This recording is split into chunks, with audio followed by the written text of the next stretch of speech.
Hello વિદ્યાર્થી મિત્રો, કેમ છો? મજામાં? મજા આવે છે તૈયારી કરવાની? ખૂબ ઓછો સમય બાકી હોય અને તૈયારી ભરપૂર કરતા હોય, રાહ જોઈને બેઠા હોય ક્યારે પેપર આવે અને ક્યારે મેં મારી તૈયારીનું સર્વોચ્ચ પ્રદર્શન અંદર હું લખીને મસ્ત મસ્ત માર્ક્સ લઈને આવું. આમ અંદરથી અવાજ આવવો જોઈએ, અમને પણ નાખો જિંદગીની આગમાં, આગને પણ ફેરવીશું ભાગમાં. તો ચાલો આપણે હવે નવો પ્રશ્નપત્ર નંબર 4 થી આપણે શરૂઆત કરીએ. મિલ્ક ઓફ મેગ્નેશિયાની પીએચ કેટલી? મિલ્ક ઓફ મેગ્નેશિયા બોલે તો MgOH ટ્વાઇસ. MgOH ટ્વાઇસ કેવો છે? તો કે બેઝ છે, તો બેઝની પીએચ 7 થી 14 ની વચ્ચે હોય. ચાલો આમાં તમને જે ઓપ્શન આપ્યો હોય એ જોવાનું. 7 કરતા ઓછી, 7 કરતા વધારે, 7 કરતા વધારે. ચાલો, ટીચર આયોડીન. કયું iodine? Teacher iodine. Teacher iodine ની અંદર શું હશે? ચાલો, ટીચર આયોડીન બોલો.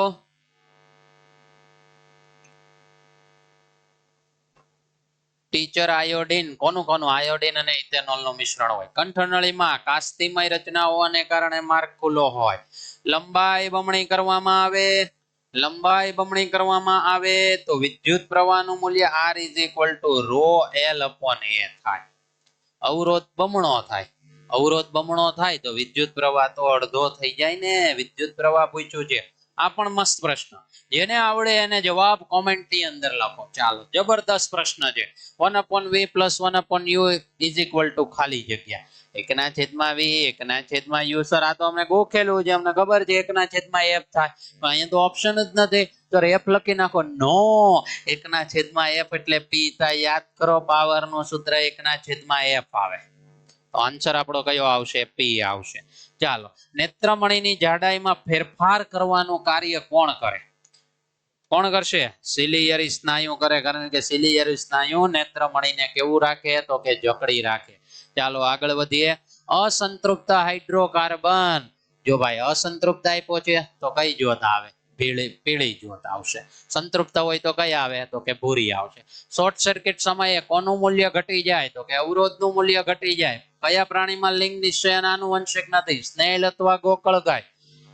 મોટાવણીનું સૂત્ર આપો તો મોટાવણીનું સૂત્ર શું આવશે? અને એ પણ તમને કીધું છે. લેન્સની મોટાવણીનું સૂત્ર આપો તો લેન્સની મોટાવણીનું સૂત્ર આવે -V/U. કોણ મંદે HCl પ્રક્રિયા ન કરે? કોણ ન કરે? પણ મેગ્નેશિયમ, મેગ્નેશિયમ થોડું આવે. ઝિંક સર કોપર આવે. કોપર. કોનું હૃદય 2 ખંડનું બનેલું છે? કોનું? મારું, તમારું? કોનું? તો કે માછલીનું હૃદય કેટલા ખંડનું હોય? તો કે 2 ખંડનું બનેલું હોય. ચાલો, આયનીય સંયોજનનું ઘન સ્વરૂપ વિદ્યુતનું કેવું હોય છે? તો કે વાહક હોય. એલા હું કરવાનું આમાં? હળાહળ ખોટું બોલે, ના પાડી દેવાની. કેમ સર ના? એટલે ઘન સ્વરૂપ કીધું છે. ઘન સ્વરૂપ થોડું વિદ્યુતનું વાહક હોય. પ્રવાહી જલીય સ્વરૂપ વિદ્યુતનું વાહક હોય. XY રંગસૂત્ર સ્ત્રીમાં હોય. વિચારો, સ્ત્રીમાં હોય. અઘરો પ્રશ્ન. અઘરો પ્રશ્ન. XY રંગસૂત્ર સ્ત્રીની અંદર હોય? નો હોય. XY રંગસૂત્ર પુરુષની અંદર હોય. સ્ત્રી તો X જ આપે ને, એટલે અહીંયા ડબલ ચોકડી લખો એટલે તમને યાદ રહે. સ્ત્રીની અંદર કયું રંગસૂત્ર હોય? XX. અને આની અંદર કયું હોય? XY. ચાલો, X ફલન થાય તો શું થાય? તો કે તમને ખબર જ છે. કોણ? તો કે છોકરી. અને XY હોય તો કોણ? તો કે છોકરાનો જન્મ થાય. ટિંડલ અસર એ પ્રકાશના પ્રકિરણને લીધે ઉદ્ભવે. સાચી વાત છે. 2 pH વાળું દ્રાવણ 4 pH વાળા દ્રાવણ કરતા વધુ એસિડિક છે. 2 pH વાળું દ્રાવણ જેમ pH નું મૂલ્ય ઓછું તેમ તેની એસિડિકતા કેવી હોય? વધારે હોય. તો એકદમ સાચી વાત છે. પશ્વ મગજનો કયો ભાગ અનૈચ્છિક ક્રિયાનું નિયમન કરે? તો કોણ? લંબમજ્જા. પરાગનયન એટલે હું? પુકેસરની પરાગરજ. સ્ત્રી કેસરના પરાગાસન પર જવાની ક્રિયાને પરાગનયન કહેવાય. તો ખબર ન પડી તો અહીંયા ધ્યાન આપ. ન ખબર પડી તો પુકેસરની શું હોય? તો કે પરાગરજ હોય. આને ક્યાં જવું પડે? તો કે સ્ત્રી કેસર પર જવું પડે. પણ સ્ત્રી કેસર પર ક્યાં? તો કે સ્ત્રી કેસરના ક્યાં? તો કે પરાગાસન પર જવું પડે. જો વ્યાખ્યા. પુકેસરની પરાગરજ સ્ત્રી કેસરના પરાગાસન પર જવાની ક્રિયાને પરાગનયન કહેવાય. ધન મૂલ્ય હેનું પ્રતિબિંબ રજૂ કરે? તો ધન મૂલ્ય આભાસી પ્રતિબિંબ રજૂ કરે. જૂલનો નિયમ શું છે? જૂલના નિયમનું સૂત્ર H = I²RT. સર કયો જૂલના નિયમનું સૂત્ર શું છે? તો કે જૂલના નિયમનું સૂત્ર શું છે? તો કે જૂલના નિયમનું સૂત્ર છે S = I²RT. જુઓ ફરીવાર લખું છું. કોણ નુકસાન કરે? CFC નુકસાન કરે, HFC નુકસાન કરે, Cl2 નુકસાન કરે. રેડી? આ બધા વાયુ કોને?